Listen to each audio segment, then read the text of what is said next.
नमस्कार, मैं हूं आचार्य प्रकाश दत्त और आप देख रहे ज्योतिष ज्ञान शास्त्र। उम्मीद करता हूं कि महादेव की कृपा से आप सकुशल होंगे।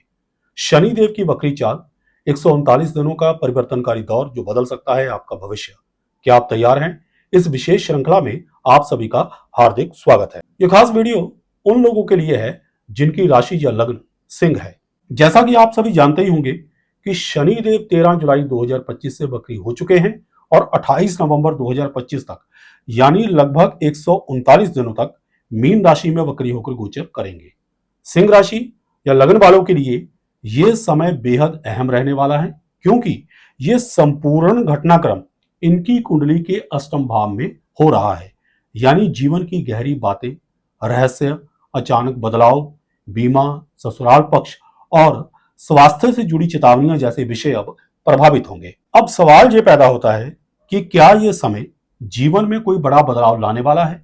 क्या कोई पुरानी बीमारी या गुप्त समस्या फिर से उभर सकती है?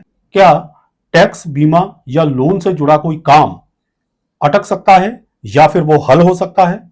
क्या ससुराल पक्ष या गुप्त संबंधों में कोई उलझन आने वाली है?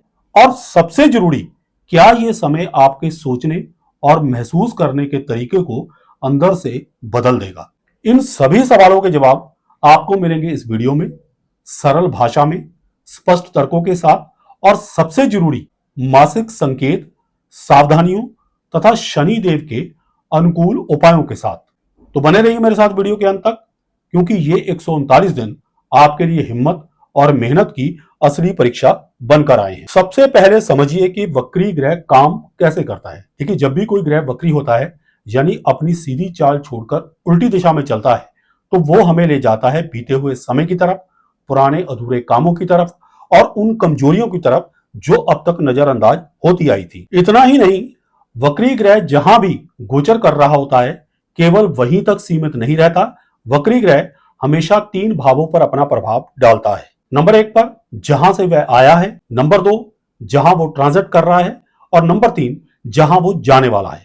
इस तरह से देखें तो वक्री शनिदेव आपकी कुंडली में 3 भावों पर अपना प्रभाव छोड़ेंगे, 7वां, 8वां और 9वां भाव। यानी आपके जीवन के 3 मुख्य क्षेत्र प्रभावित होंगे: आपकी डोमेस्टिक लाइफ, अचानक होने वाली घटनाएं और भाग्य। रही बात शनिदेव की 3 शक्तिशाली दृष्टियों की, तो वो भी कुछ कम नहीं साबित होंगी। अब जानिए एग्जैक्टली इन 139 दिनों में क्या होने वाला है। सबसे पहले बात करते हैं अष्टम भाव की, जहां शनिदेव गोचर कर रहे हैं। अष्टम भाव में वक्री शनिदेव का मतलब है कि अब आपका सामना होगा उन चीजों से जिनसे आप अक्सर बचते रहे हैं। इन 139 दिनों में अचानक कोई घटना आपकी सोच बदल सकती है। कोई पुराना डर, बीमारी या उलझन फिर से आपके सामने आ सकती है। जिनके रिश्तों में कुछ छिपा हुआ है वह अब सामने आ सकता है। बीमा, टैक्स, लोन या ससुराल पक्ष से जुड़े मामले भी अब एक्टिव हो सकते हैं। इसके अलावा जो लोग रिसर्च, रहस्यवादी विद्या, गूढ़ अध्ययन या मेडिकल से जुड़े हुए हैं, उनके लिए गहराई में जाने का समय है। बात करते हैं पिछले भाव की, जहां से वे आए हैं, यानी सप्तम भाव की, जो कि रिश्तों, विवाह, साझेदारी और जीवन साथी से जुड़ा हुआ होता है। इस भाव पर वक्री शनिदेव के प्रभाव के कारण जीवन साथी से पुराने मुद्दे दोबारा उठ सकते हैं। जीवन साथी या बिजनेस पार्टनर के साथ मतभेद या दूरी की स्थिति बन सकती है। जिनकी शादी नहीं हुई उनके लिए कोई पुराना रिश्ता फिर से चर्चा में आ सकता है। यानी जहां पर बात चलते चलते बंद हो गई थी रिश्ते की, वो बात दोबारा से शुरू हो सकती है। जहां तक अगले भाव यानी नवम भाव का प्रश्न है, तो आपकी आस्था, विश्वास और सोच की परीक्षा होगी। किसी पुराने गुरु या शिक्षक की सीख अवश्य काम आएगी। विदेश यात्रा या धार्मिक यात्रा का कोई रुका हुआ काम फिर से शुरू हो सकता है। अब बात करते हैं शनिदेव की 3 शक्तिशाली दृष्टियों की। शनिदेव की तीसरी दृष्टि वृषभ राशि पर यानी आपकी कुंडली के 10वें भाव पर रहेगी। यह दृष्टि आपके कर्म, करियर, समाज में प्रतिष्ठा यानी रेपुटेशन और प्रोफेशनल छवि पर सीधा असर डालेगी। इस दृष्टि के प्रभाव से करियर में काम का दबाव आपके ऊपर बढ़ सकता है। आपको मेहनत तो ज्यादा करनी पड़ेगी, लेकिन आपको पहचान जो है वो धीरे धीरे मिलेगी। कुछ लोगों के लिए यह स्थान परिवर्तन का योग भी बना रहा है, यानी ये गोचर के कारण स्थान परिवर्तन हो सकता है। इन 139 दिनों में अपनी प्रोफेशनल छवि को लेकर सजग रहें और जो कहें वो काम में साबित करके दिखाएं। यानी आपकी कहनी और करनी में अंतर नहीं होना चाहिए। शनिदेव की 7वीं दृष्टि की बात करें तो वो कन्या राशि पर यानी आपके दूसरे भाव पर पड़ेगी। ये दृष्टि आपकी वाणी, पैसा, पारिवारिक संतुलन और आत्मसम्मान को प्रभावित करेगी। इसके असर से धन की आमदनी कम लेकिन खर्च ज्यादा हो सकता है। आपकी सेविंग पर भी दबाव रहेगा, इसलिए फिजूल खर्चे से बचे, यानी आपकी सेविंग जो है इन दिनों खर्च हो सकती है। आपकी वाणी में कठोरता या कटुता आ सकती है, जिससे घर परिवार में तनाव पैदा हो सकता है। पिता या परिवार के किसी सदस्य से भी कड़वाहट की संभावना है। शनिदेव के इस वक्री काल के दौरान बोलने से पहले सोचें और अपना पैसा सोच समझकर खर्च करें। जहां तक शनिदेव की 10वीं दृष्टि का प्रश्न है तो वह धनु राशि पर यानी आपके 5th हाउस पर पड़ेगी। यह दृष्टि आपके मन, संतान, शिक्षा, प्रेम जीवन और रचनात्मक सोच पर असर डालेगी। इस दृष्टि के प्रभाव से बच्चों से जुड़ी कोई चिंता या जिम्मेदारी बढ़ सकती है। शिक्षा में रुचि रखने वालों को ध्यान भटकने या रुकावटों का सामना करना पड़ सकता है, यानी विद्यार्थियों का मन जो है वो स्टडी से इन दिनों डिस्ट्रैक्ट होगा। प्रेम संबंधों में भावनात्मक दूरियां या गलतफहमियां पैदा हो सकती है। आपके किसी प्रोजेक्ट में बार बार रुकावट या संशय बन सकता है।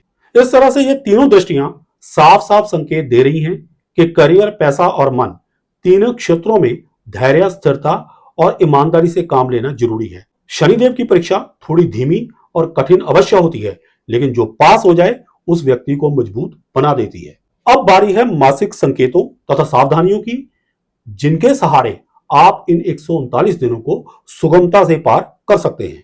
जुलाई 2025 यानी 13 जुलाई से लेकर 31 जुलाई के बीच किसी पुराने मामले या डर से जुड़ी खबर सामने आ सकती है, जिससे आपको मानसिक बेचैनी और थकावट महसूस हो सकती है। इस महीने में कोई भी मेडिकल लक्षण यानी किसी भी बीमारी को हल्के में ना लें। जरूरत पड़ने पर तुरंत डॉक्टर की सलाह जरूरी है। खास करके ये उम्रदराज व्यक्तियों के लिए जरूरी होगा। अगस्त 2025 में पारिवारिक विवाद या पार्टनर के साथ अनबन की संभावना है।